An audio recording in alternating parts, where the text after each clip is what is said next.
Los Angeles, California, at the home of the incredible Ora Nadrich, who is a new friend, but also a thought leader. And I'm so excited to share her latest book with you today, which is Time to Awaken. Welcome, Ms. Nadrich, I beg your pardon. Hi, Naomi. I'm so glad to be here with you. I'm so glad to be with you. And those of you who already know Ms. Nadrich's work don't need the introduction, but those of you who are new to it, you should know that she's a pioneering mindfulness expert, and she's the founder and president of the Institute for Transformational Thinking, a sought-after expert in the fields of mindfulness and self-discovery. She popularized a highly effective Says Who method, which helps her clients identify what their personal missions are and engage in profound personal transformation. She's also a very prolific author.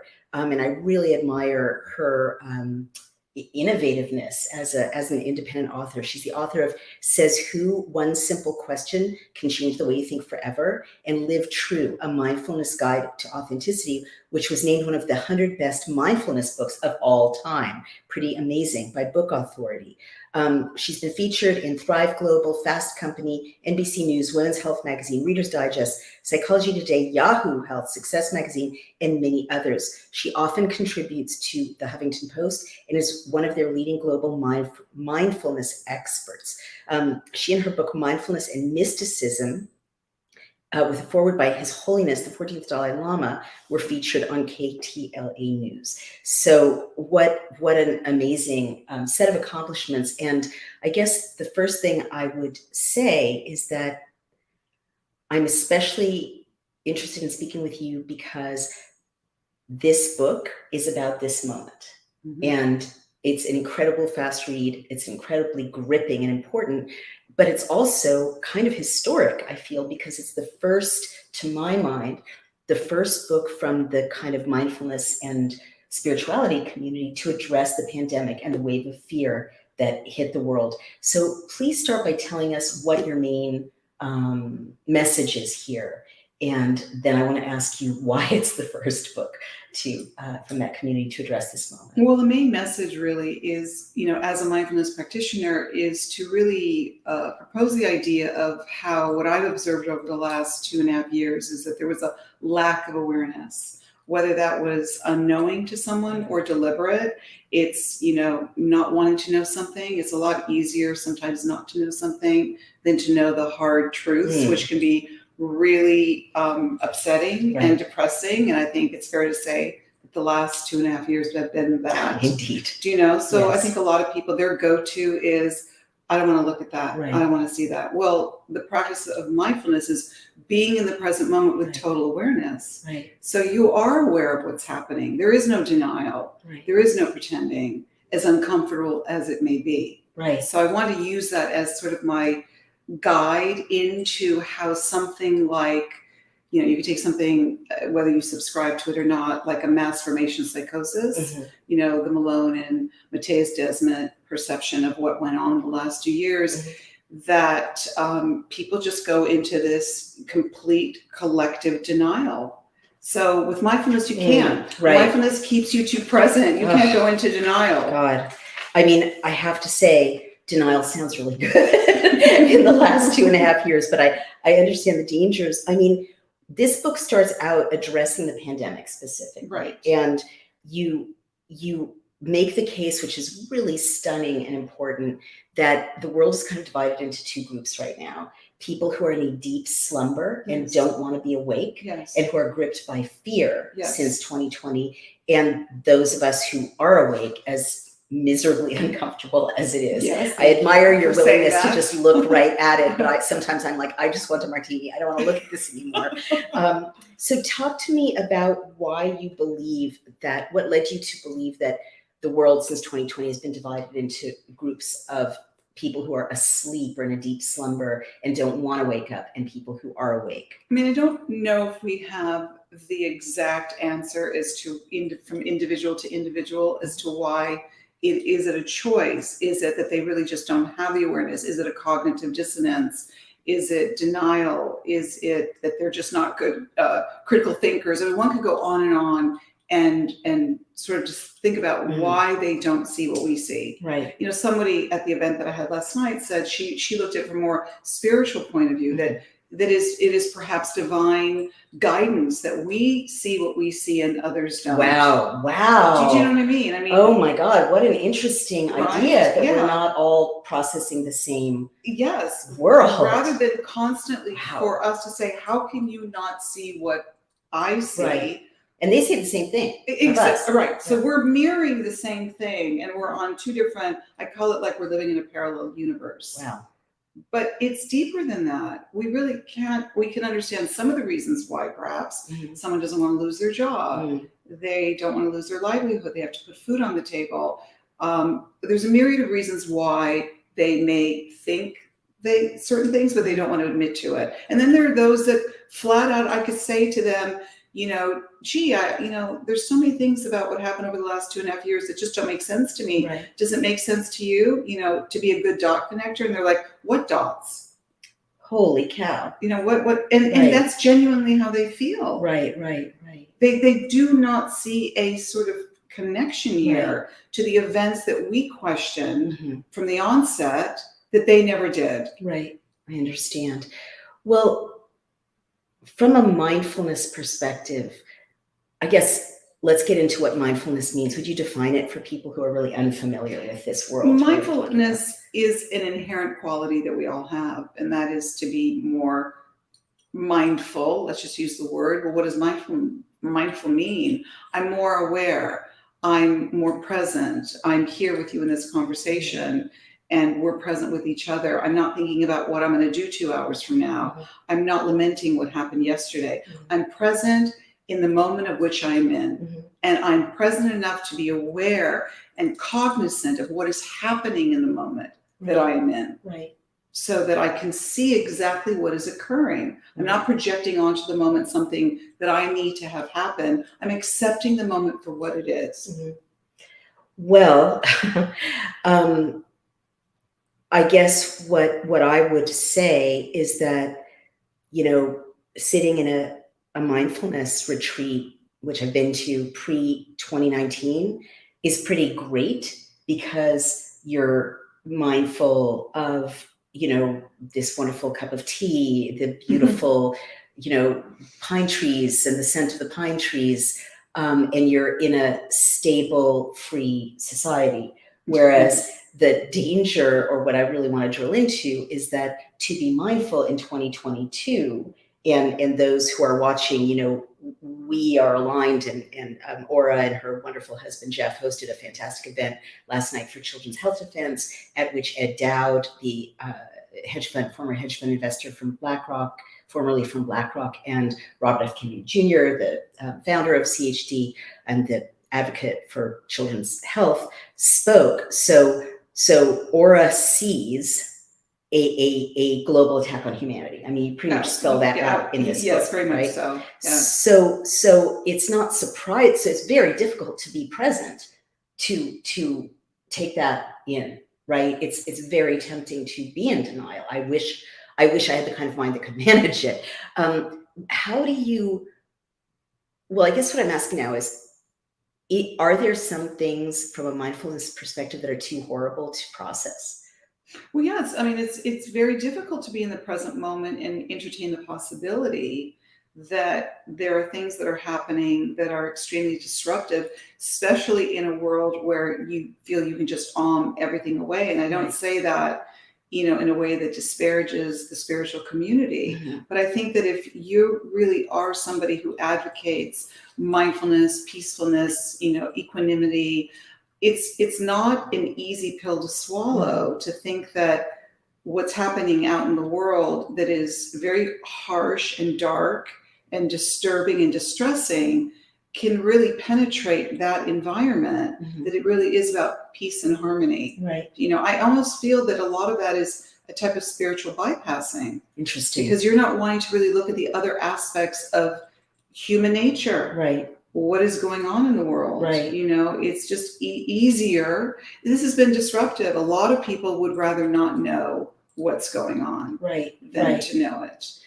And it's interesting that it's in the spiritual community as much as it is. Yeah.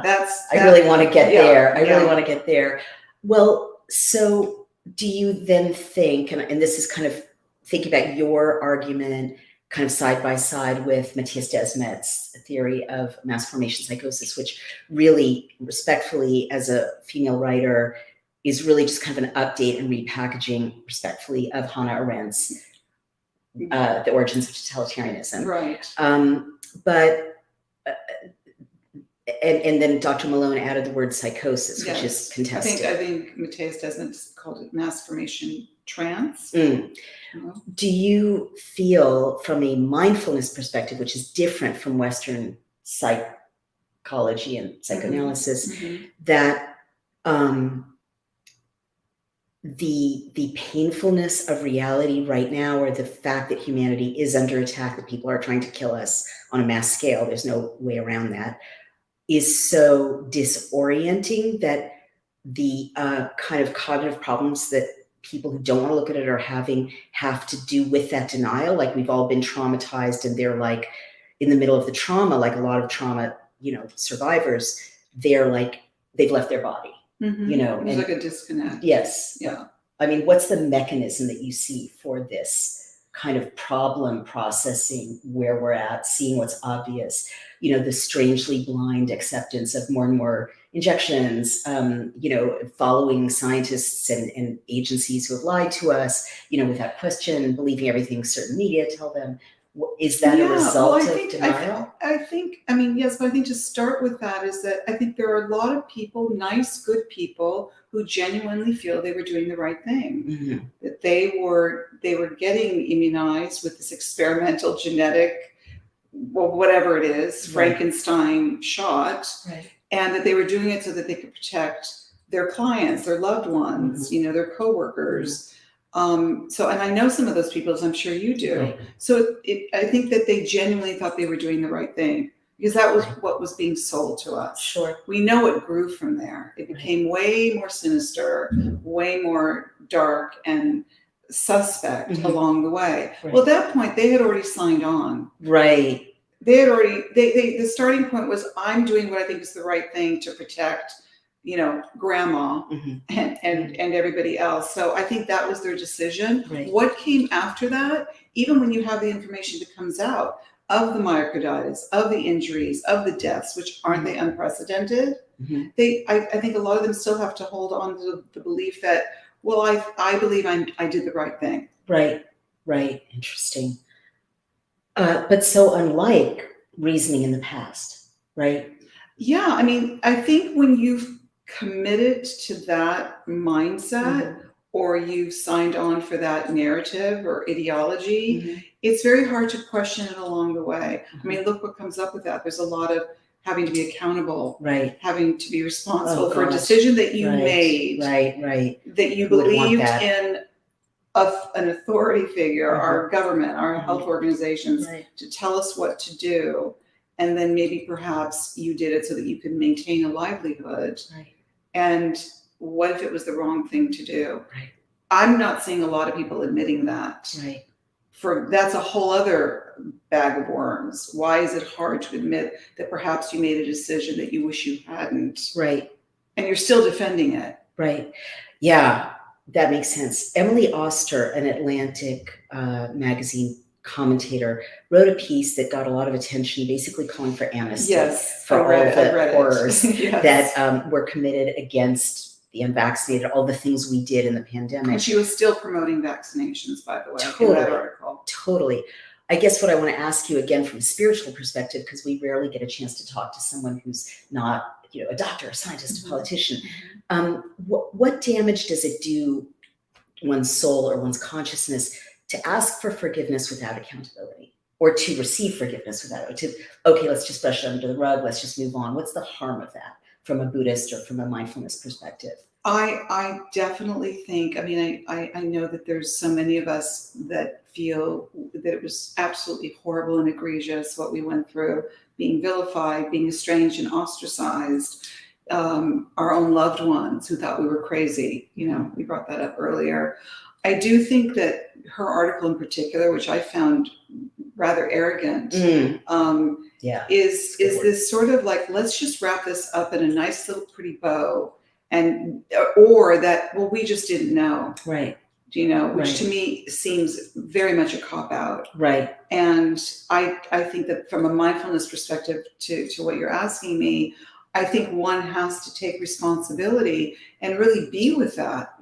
Really sit with what were the decisions that were made by them, why they made it, why they vilified others, what were their acts of unkindness, unmindfulness, not having compassion. For someone who made decisions because they believed in bodily autonomy or their right to choose or to have informed consent, why did they go against them the way in which they did, which was anything but mindful? Right. We were under tremendous attack. Right. Yeah, absolutely.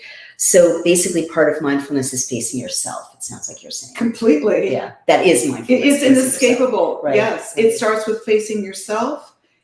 First and foremost, to face yourself, go within. Be with yourself. Who am I? Why did I do that? Why did I rush to judgment? Why am I judging others? I mean, hold yourself accountable. Right.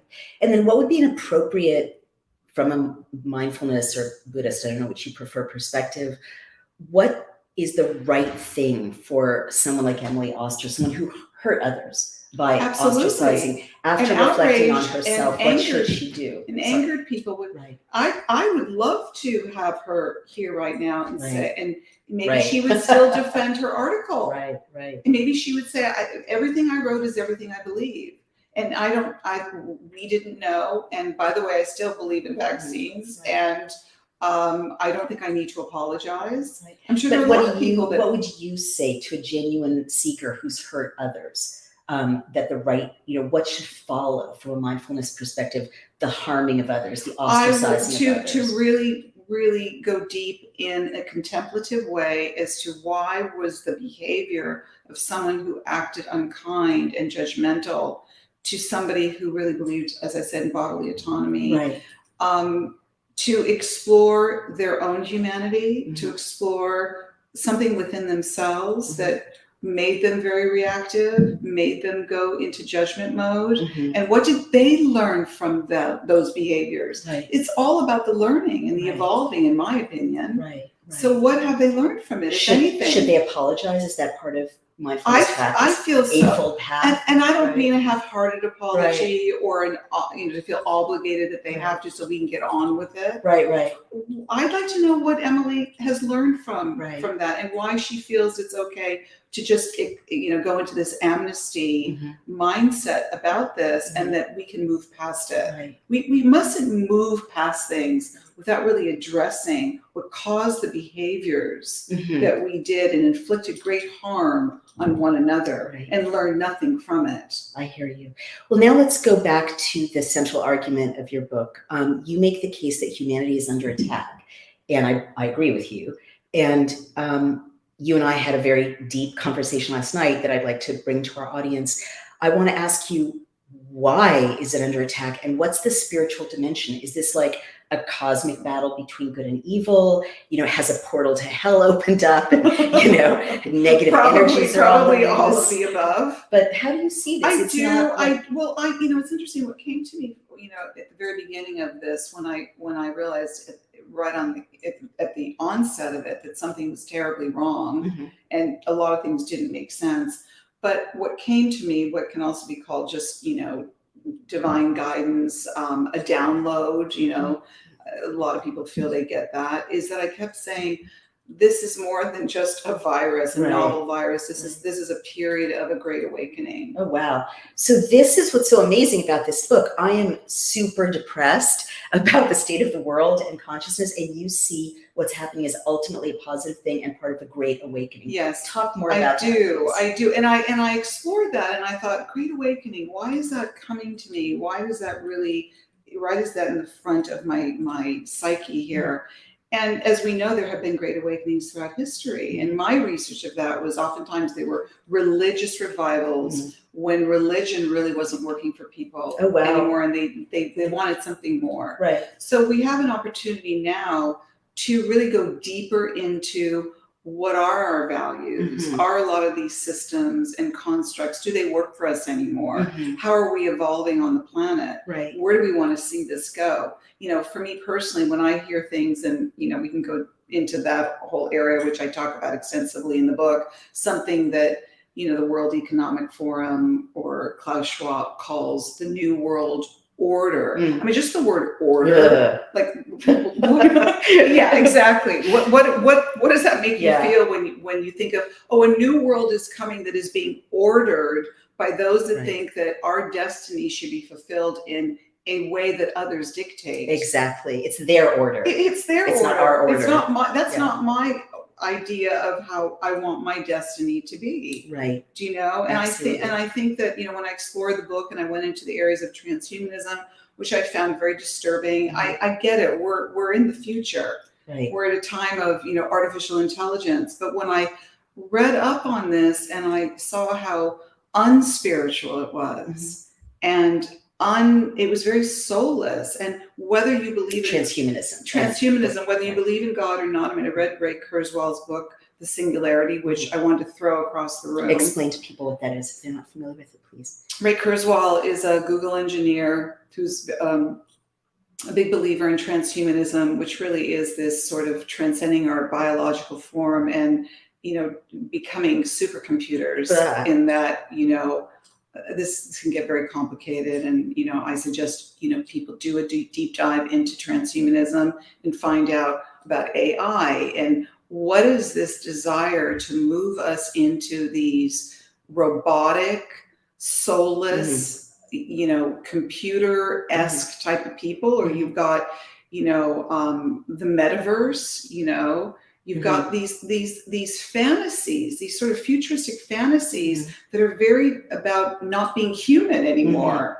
And it's very godless. And whether you're a religious person or believe in God or not, the vision for that for me felt anything but spiritual. Right. And it was disturbing. Oh, it's anti-spiritual, right? And ultimately anti-life. Anti-life, anti-humanity. Anti-humanity. Yeah. So when you start to really link this together, it's a very large tapestry here that's going on. So again, and I do, and going back, Naomi, to what you said, I do believe we're in the midst of a battle of sorts. One could call it a spiritual battle between the light and the dark, battle between the spiritual and the transhumanist, a battle you can call it what it is, but a lot is being played out on the life stage here for us to figure out. It's really incumbent upon each and every one of us to figure out what we're doing here. And that takes us into the deeper, more contemplative, existential conversations to have with ourselves of what the hell are we doing here? And how do we see ourselves moving forward into the future of this world? Right. I mean, one of the things I so admire about this book is that you actually looked at movements like transhumanism. And, it's so, I'm so wanting to dismiss that as a conspiracy theory, but it really exists. It's got its thought leaders, it's got its industries. And it's penetrated a lot of the areas like, Google and, I know Elon Musk. I really can't get a clear read on Elon Musk, but a lot of these sort of aforementioned men that are the usual suspects right now that seem to have quite a lot of power and feel very comfortable telling us where our future is going. Subscribe to these beliefs. That's right. So let me push a little bit into that because you're giving me like inspiration and courage to face things I really have such aversion to, and they're so hard to look at, for me. In this transhumanist future, which is now, like you said that last night, it really shook me because you're right, the future is now, right? It is. What is that great quote that Einstein said? Something like, I don't worry about the future because it's already here. It's already here. But in, what they want more than anything is the end of free will, right? In human beings, and also free assembly, freedom of thought, but like Neuralink, right? The brain chipping, the propaganda, the smart cities that track every move. Yes. The Buddhist premise and the humanist premise is that human beings can evolve only through free will and free thought. Absolutely. So if literally these bad guys' technologies will make it impossible for us to have free will. Right. One example I gave you is I did this essay on how the lipid nanoparticles traverse the blood-brain barrier and are causing brain damage and affecting people's thinking. How can we hope to have a great awakening? How can we hope to even know how to fight back if the vision of the future of these transhumanists is so intrusive and controlling of even the ability to think, let alone the ability to move? Mm-hmm. Right? They'll know if we're having a yearning toward God, and they'll switch off the God channel on their remote with our brain attached to it. Right? I mean, yeah. Why are you so perhaps hopeful? We should ask Mark Zuckerberg's new robot Jarvis, who he considers his intellectual equal. Maybe he has the answer to that. Gosh, but truly, just as a person listening, how are we going to fight this? I've thought about this, Naomi, in ways in which I really wanted to entertain, because I think it's important for us to really look at it from all angles. Mm-hmm. That, okay, let's just entertain that we're moving towards this sort of Blade Runner reality. Right. That our technologies are advancing so exponentially, and that's just inevitable. Right. And that we see less human beings in places of business. Mm-hmm. And even this new robot called Flippy, who's in 100 fast food restaurants that they claim flips burgers faster than humans. Right. So if I could just really be sort of an observer of this reality and say, okay, so the future, this is what it's going to look like. Right. But I don't see a lot of benevolence in this vision. No. It seems very dark to me. So I don't understand. I mean, if these people who feel they want to usher in this new world order, if there was a lot of benevolence behind it, and goodness and kindness and soulfulness and all the things that spiritual people resonate to, then maybe we would look at it very differently. But it's the darkness of this vision that's deeply disturbing. Mm-hmm. And things like the tyrannical motivations and the need to control. What is this need to control? Right. Well, it's nice for them. They're going to be on their ranches in New Zealand while the rest of us are eating crickets and being ordered around by Flippy. Right? But one more burger, Flippy. Maybe we might end up liking Flippy. I don't know. We don't have to go into the kitchen. But let me ask you again, not to press, but you have so many answers, and I need them, and a lot of people watching need them. Why, given how dark their vision is and how comprehensively they're deploying it, why does this book have such a hopeful second half? Awaken to the shadow, through resisting the singularity. I mean, you really tell us what to do. Well, it is up to us. It's hopeful. It's hopeful. It is hopeful, but it's also very much about, we really do need to address things like our own personal shadows.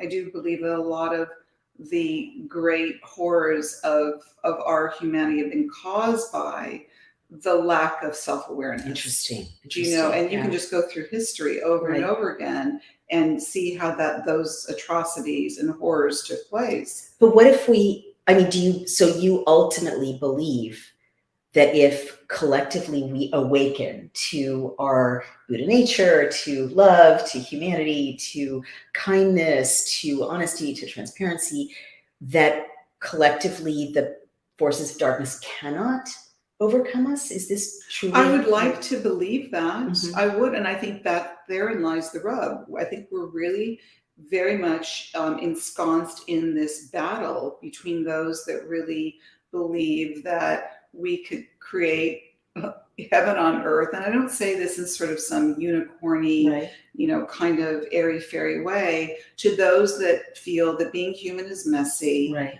A lot of these futurists and these transhumanists really do, we're imperfect beings, and God was imperfect and made us imperfect. We get sick, we die. We age, we die. Let's just all be, in Ray Kurzweil's words, spiritual computers, and live forever in the cloud. Do you know? That is really very sexy to these guys.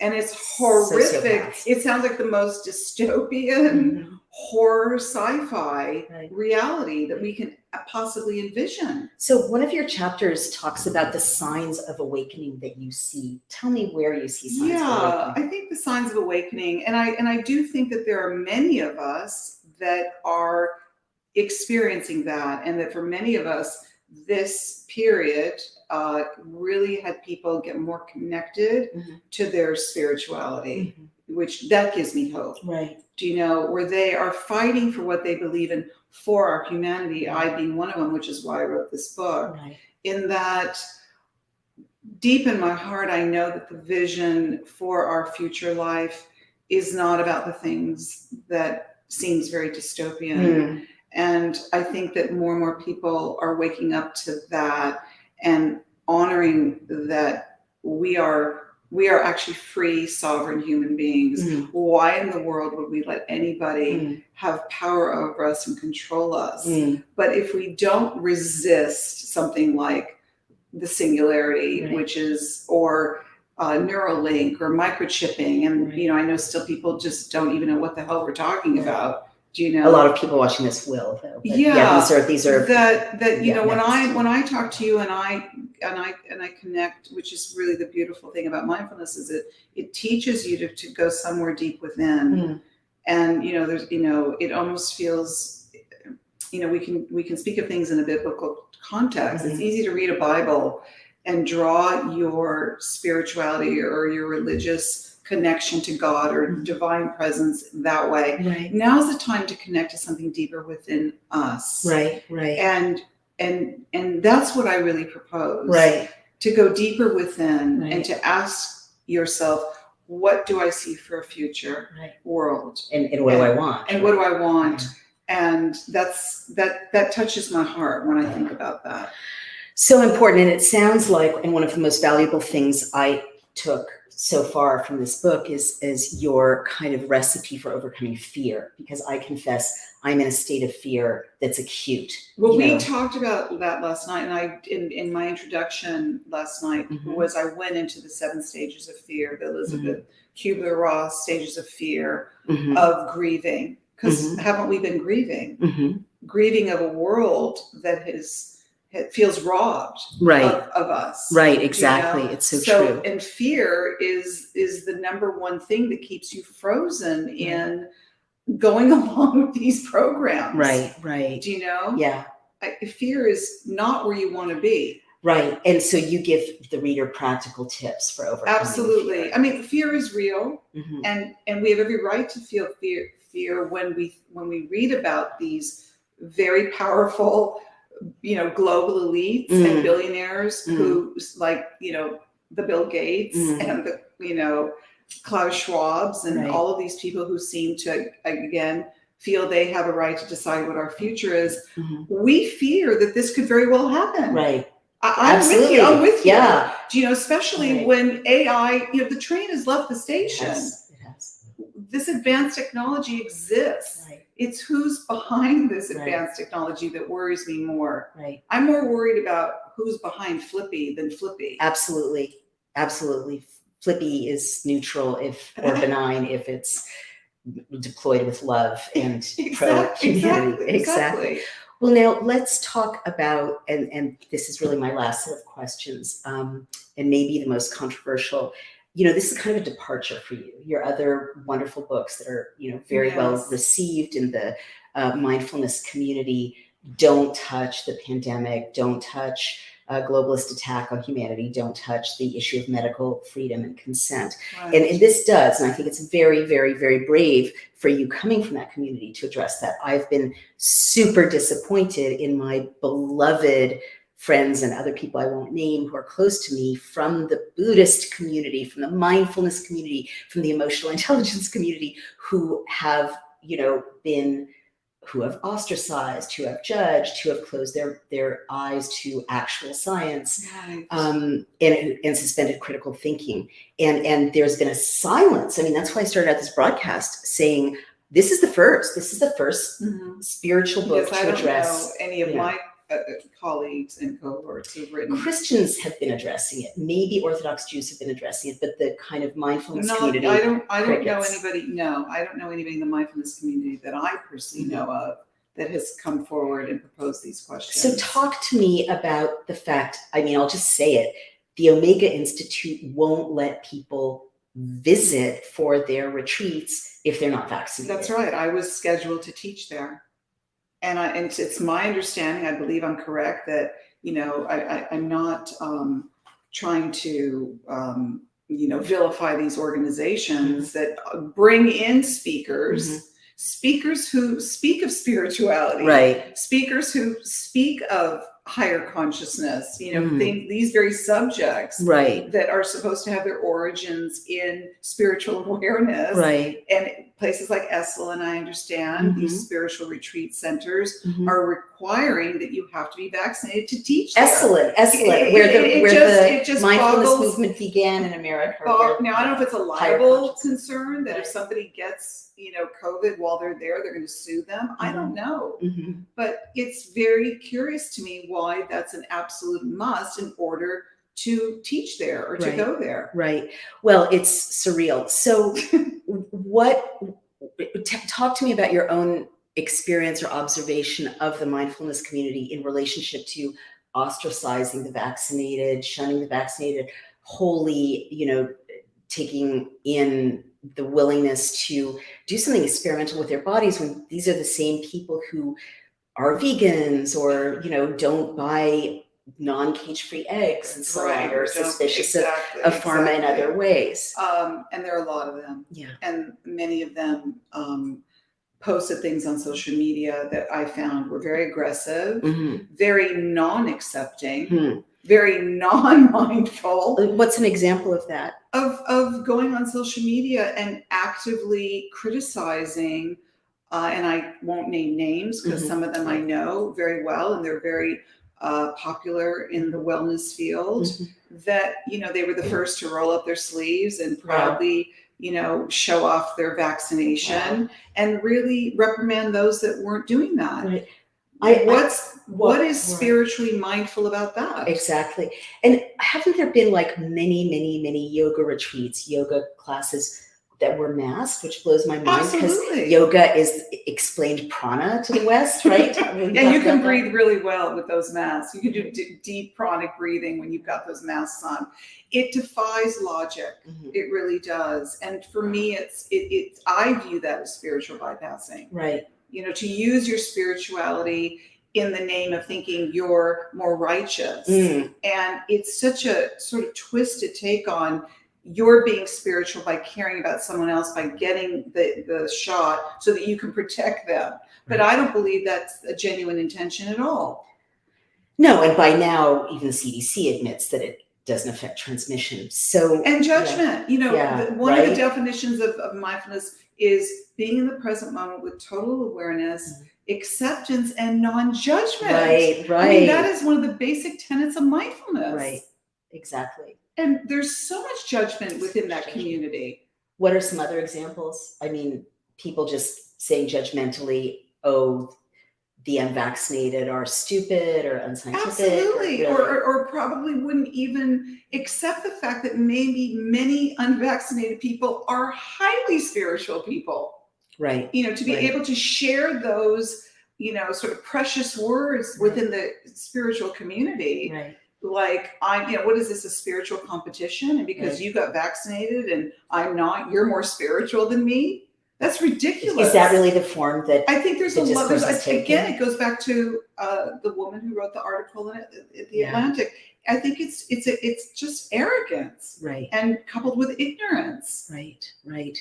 Well, that's really disappointing. It's very disappointing. I mean, I just keep thinking of these people whom I know and have always respected so much, and imagining, what if Omega didn't let gay people come? What if they didn't let African Americans come? Exactly. To class? That community would be up in arms, and they should. Right. And yet, very ugly things like discrimination, like complete judgment, discrimination and judgment are okay in this community. That's right. Now. Yeah, it completely is very hypocritical.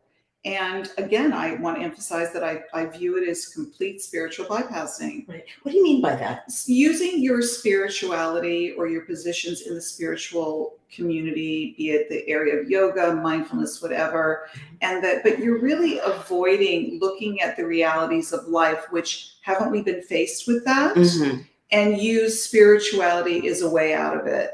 Right. So I see. Interesting. So to use spirituality as kind of a cheap way to step around a problem. Yes. I get it. Interesting. Yeah. And the argument would be that they are in fact being spiritual by caring about the well-being of others, caring the well-being of others by judging them for making a decision for what they felt was their own wellness and well-being. Shocking. They don't have a corner on wellness and well-being. Well, and especially now, I keep thinking about how surreal it is that there's this whole discourse of vaccinating yourself to care about others, when even the CDC now admits that was always a lie. Even the testimony of Pfizer's I don't think any of that matters anymore, because they've bought into, as I said from the very onset, into a belief system and an ideology that they are doing the right thing, which is almost a holier than thou type of mindset, which is disturbing. Yeah. To think that we could argue till the cows come home about that their decision to vaccinate is a more noble decision. Mm-hmm. It is a more conscious decision. You're saying we could argue about that. They might even feel it is a more spiritual decision. And those that chose not to vaccinate are doing that without any of those things. Mm-hmm.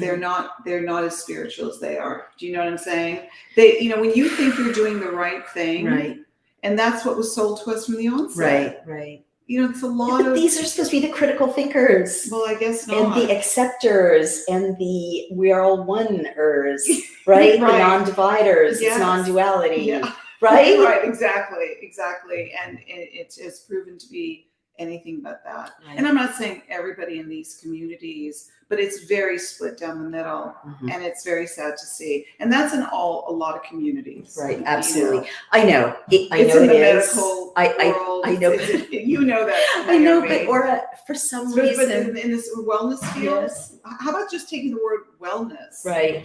Right. As all the research you've done on these nanoparticles and what do we even call this shot at this point? What is it? Well, is there anything about wellness in it? I mean, to me, I have nightmares, and I've said this before. Many of the doctors, and I really respect them, are really worried about the spike protein, and I have nightmares about the lipid nanoparticles, because they kind of dissolve you internally. I mean, that's kind of I believe that. They go through every membrane. What does that mean? You have your membranes for a reason. You have, you have membranes around a baby, in utero for a reason. You have, like every part of your body has its integrity for a reason. Right. And to me, this multiple injection, I don't mean to detour into the physical, but it's kind of related. This multiple injection at each time is destabilizing the integrity of the body. I have nightmares about all these young adults with joint pain and joint replacements, shoulder replacements, knee pain. Absolutely. Right? And I'm hearing stories of that from a lot of people, from other health practitioners, from, people that teach, that, are trainers, people that are massage therapists, people that are healers, and seeing so much illness and a deterioration of the physical and mental body. And mostly what I ask them is, do they connect it to the vaccine? And they say no. No, exactly. Well, I feel privileged and cursed because I am one of the few people who's seen the Pfizer documents, in detail, and along with our 3,500 experts and Amy Kelly, the project director. And this number one side effect is joint pain, or it's number two after muscle pain. And I'm hearing a lot of, even my acupuncturist, I asked him originally, what are people complaining about? And that's one of the things he said. Muscle pain as well as joint pain, inflammation. Inflammation, of course. Which causes that. Right. And then when you think about the fact that lipid nanoparticles destabilize membranes, like, of course your joints are going to have a problem. I mean, I right? think there's a myriad of stories. I have a very dear friend whose daughter was married to the man of her dreams, a young woman of 32, and he got vaccinated. I think he got a booster. He got COVID, and I know if you speak to Dr. Malone and Dr. McCullough, that's a recipe for tremendous disaster, where the spike protein and the injection. And he got myocarditis, and he died in her arms. Oh God! And she is beyond heartbroken. And when I asked her, I God. said, "Did he have myocarditis?" Right. And she sent me back an emoji with, like, the smoke coming out of. There's an emoji where there's smoke coming out of it, and that's what killed him. Of course. I don't care what anybody says. Remember, there's a point 3 where you years ago, this never happened. No. Young people didn't drop dead. No. 3 years ago, young men didn't have heart inflammation. 3 years ago. Yes. Well, moving to my, I guess, last question on a happier subject. What would you like people watching to take away for how today, in addition to buying, ordering Time to Awaken, which they can get where? Amazon.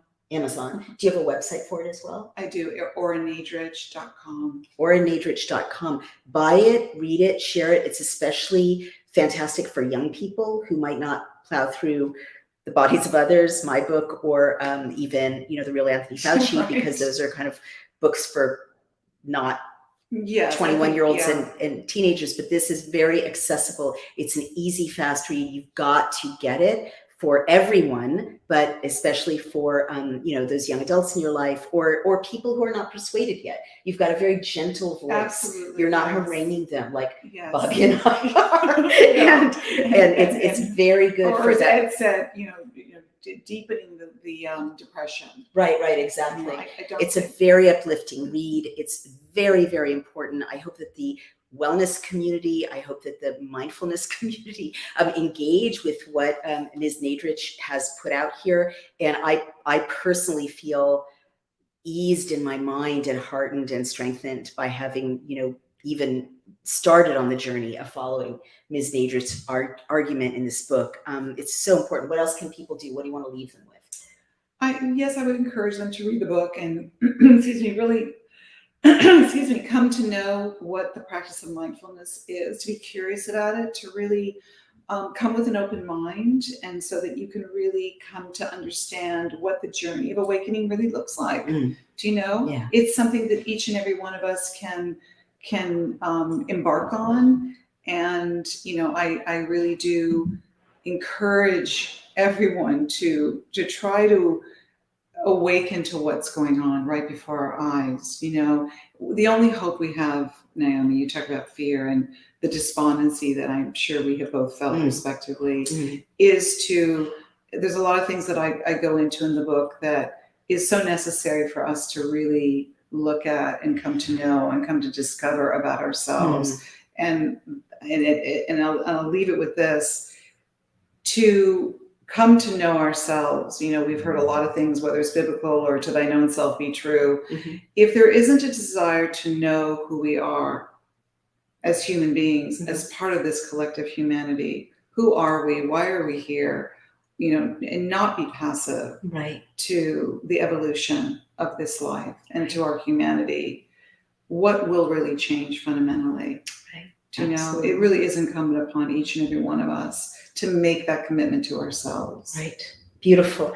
Well, everyone, we have our marching orders: self-knowledge, self-awareness, and this amazing book, such a map to not acting out of fear. And I do believe, I am persuaded by your hopeful vision, that this is the time of a great awakening and not just a great catastrophe. No, so can I, if I could sure, just leave you with just reading this last thing that I read it last night at the end of my talk. Just a quote that I find very touching. It's by Pierre Teilhard de Chardin, the French philosopher. From the spirit of the earth, love is the most universal, the most tremendous, and the most mystical of cosmic forces. Love is the primal and universal psychic energy. love is a sacred reserve of energy. It is like the blood of spiritual evolution. So when I think of the map that I want to go by for the evolution of this planet, it is based in love. Beautiful. I love it. There you have it. The book is Time to Awaken, Changing the World with Conscious Awareness, Ora Nadrich. You know where to get it. Get it on Amazon, get it on oranadrich.com, and we'll update you about Ora's amazing work as we go along. She's our new wonderful friend and part of our community now. We're so grateful for her words of wisdom. Thank you all so much. And remember, thank you, Ora. And remember, you can find me at dailycloud.io. We'll be showcasing and promoting Ora's book there on the homepage. You can follow me on Dr. Naomi Wolf on Getter. Please continue to support us and absolutely rush out and buy and share this amazing book. And we'll have a book club about it. I think that would be wonderful, a group discussion. Thank you. Take care, everyone. Take care.